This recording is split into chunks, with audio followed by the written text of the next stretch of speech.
सोचिए, अगर एक दिन सुबह उठकर आपको बताया जाए कि भारत के कुछ बांध इतने बड़े हैं कि वो अकेले चीन से भी ज्यादा पानी रोक कर बैठे हैं। सुनने में पागलपन लगता है, लेकिन ये सच है। आज के इस वीडियो में हम आपको दिखाएंगे भारत के टॉप 10 ऐसे बांध जिनके पास सिर्फ पानी रोकने की ताकत ही नहीं, बल्कि देश की किस्मत बदलने की क्षमता है। और यकीन मानिए, जब आप इनके पीछे की कहानियां सुनेंगे तो आपको लगेगा कि ये सिर्फ इंजीनियरिंग नहीं, बल्कि किसी युद्ध रणनीति से कम नहीं। लेकिन सबसे बड़ा सवाल ये है, क्या इतने विशाल जलाशय भारत को पानी की जंग में चीन से आगे रखते हैं? जवाब आपको इस वीडियो में मिलेगा। सबसे पहले चलते हैं मध्य प्रदेश, जहां खड़ा है भारत का सबसे बड़ा जलाशय इंदिरा सागर डैम। ये नर्मदा नदी पर बना है और इसकी जल संग्रहण क्षमता 12.22 किलोमीटर क्यूबिक है। इतना पानी अगर छोड़ दिया जाए तो पूरा दिल्ली शहर कई हफ्तों तक पानी में डूब सकता है। ये डैम सिर्फ सिंचाई और बिजली उत्पादन के लिए नहीं है, बल्कि नर्मदा घाटी के पूरे इलाके को जीवन देता है। लेकिन ये तो सिर्फ शुरुआत है, आगे की कहानी और भी रोमांचक है। दूसरे नंबर पर है नागार्जुन सागर डैम, जो आंध्र प्रदेश और तेलंगाना की सीमा पर खड़ा है। इसकी जल क्षमता 11.5 किलोमीटर क्यूबिक है। इसे बनाने में 20वीं सदी के सबसे बड़े इंजीनियरिंग चमत्कारों में से एक माना जाता है। इसे कृष्णा नदी पर बनाया गया था। किसानों की जिंदगी बदल गई। लेकिन क्या आप जानते हैं कि इस डैम के बनने से हजारों लोग विस्थापित हुए थे? यही वो सच्चाई है जो इन विशालकाय परियोजनाओं के पीछे छुपी रहती है। अब चलते हैं उत्तर प्रदेश, जहां रिहंद डैम खड़ा है, जिसे गोविंद बल्लभ पंत सागर के नाम से भी जाना जाता है। इसकी जल क्षमता 10.6 किलोमीटर क्यूबिक है। रिहंद डैम से मिलने वाली बिजली ने नॉर्थ इंडिया के कई राज्यों को रोशनी दी।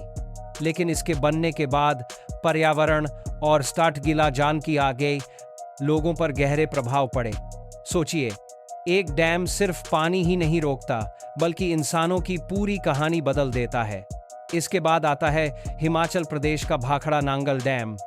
यह सतलुज नदी पर बना है और इसकी जल क्षमता 9.6 किलोमीटर क्यूबिक है। इस डैम को भारत के मंदिर ऑफ मॉडर्न इंडिया कहा जाता है। ये इतना बड़ा है कि इसके जलाशय गोविंद सागर को आप अंतरिक्ष से जल के दार से जल के हिमाचल प्रदेश के 2.6 से भी देख सकते हैं। लेकिन क्या आप जानते हैं कि अगर इस डैम को दुश्मन देश टारगेट करे तो नॉर्थ इंडिया का आधा हिस्सा बर्बाद हो सकता है? यही वजह है कि इन बांधों को सुरक्षा की दृष्टि से उतना ही महत्व दिया जाता है जितना किसी मिसाइल सिस्टम को। अब बारी है गुजरात के सरदार सरोवर डैम की। नर्मदा नदी पर बना ये डैम 9.5 किलोमीटर क्यूबिक पानी रोकता है। लेकिन ये डैम सिर्फ एक इंजीनियरिंग प्रोजेक्ट नहीं, बल्कि दशकों तक चले संघर्ष की कहानी है। पर्यावरणविद, आदिवासी आंदोलन और सुप्रीम कोर्ट तक की लड़ाई, ये सब इस डैम की कहानी का हिस्सा है। लेकिन आखिरकार जब ये पूरा हुआ तो ये पश्चिम भारत के लिए जीवन रेखा साबित हुआ। 6वें नंबर पर है श्रीशैलम डैम, जो आंध्र प्रदेश और तेलंगाना की सीमा पर खड़ा है। इसकी जल क्षमता 8.7 किलोमीटर क्यूबिक है। कृष्णा नदी पर बना ये डैम सिर्फ पानी ही नहीं, बल्कि 1500 मेगावाट से ज्यादा बिजली पैदा करता है। सोचना यह है कि इतने बड़े बांध अगर किसी दुश्मन की रणनीति का हिस्सा बन जाएं तो क्या हाल होगा। पानी को हथियार की तरह इस्तेमाल करने की संभावना ही सबसे बड़ा खतरा है। अब चलते हैं गुजरात के ही उकाई डैम पर। यह तापी नदी पर बना है और इसकी क्षमता 7.4 किलोमीटर क्यूबिक है। इस डैम ने साउथ गुजरात की तस्वीर बदल दी। बाढ़ नियंत्रण से लेकर बिजली उत्पादन तक ये डैम हर जगह अहम भूमिका निभाता है। लेकिन जब पानी ज्यादा हो जाता है तब यही डैम डरावना भी साबित हो सकता है। 8वें नंबर पर है ओडिशा का हीराकुंड डैम। ये महानदी पर बना है और इसकी क्षमता लगभग 6 किलोमीटर क्यूबिक है। लेकिन मजे की बात यह है कि ये दुनिया के सबसे लंबे डैम्स में से एक है, जिसकी लंबाई 25 किलोमीटर से भी ज्यादा है। ब्रिटिश जमाने में सूखे और बाढ़ से परेशान ओडिशा को इस डैम ने बचाया, लेकिन आज भी स्थानीय लोग मानते हैं कि इस डैम की वजह से उनकी जमीनें जलमग्न हो गईं। 9वें नंबर पर है उत्तराखंड का टिहरी डैम। गढ़वाल के पहाड़ों पर बना ये डैम 4 किलोमीटर क्यूबिक पानी रोकता है। इसे बनाने में भारत को लगभग 50 साल लग गए, और ये सिर्फ पानी का बांध नहीं, बल्कि एक रणनीतिक हथियार भी है। कई विशेषज्ञ मानते हैं कि अगर कभी भारत और चीन में पानी की जंग होती है तो टिहरी डैम भारत के लिए सबसे बड़ा तुरुप का इक्का साबित होगा।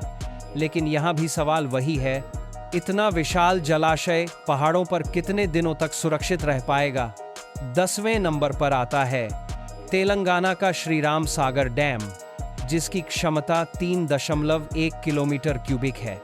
ये डैम गोदावरी नदी पर बना है और पूरे तेलंगाना के लिए जीवन रेखा की तरह है। इस डैम की वजह से यहाँ के लाखों किसानों को पानी मिलता है और पूरा इलाका हरा भरा रहता है। तो अब सवाल ये है कि भारत के ये 10 विशाल डैम आखिर कितने अहम हैं?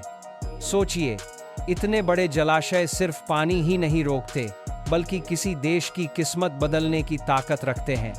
चीन दुनिया का वो देश है जिसने सबसे ज्यादा बांध बनाए हैं और अक्सर पानी को अपने पड़ोसियों पर दबाव बनाने के हथियार के रूप में इस्तेमाल करने की कोशिश करता है। लेकिन भारत के ये डैम साबित करते हैं कि हम सिर्फ संख्या में पीछे हो सकते हैं, पर पानी रोकने की क्षमता और रणनीतिक महत्व में किसी से कम नहीं। हर डैम के पीछे एक पूरी कहानी है। कहीं लाखों किसानों की जिंदगी बदल गई, तो कहीं हजारों लोगों को अपनी जमीन छोड़नी पड़ी।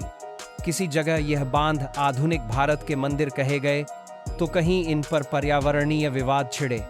लेकिन एक बात साफ है, ये डैम आज भारत की अर्थव्यवस्था, सुरक्षा और भविष्य की भू राजनीतिक रणनीति का अहम हिस्सा बन चुके हैं।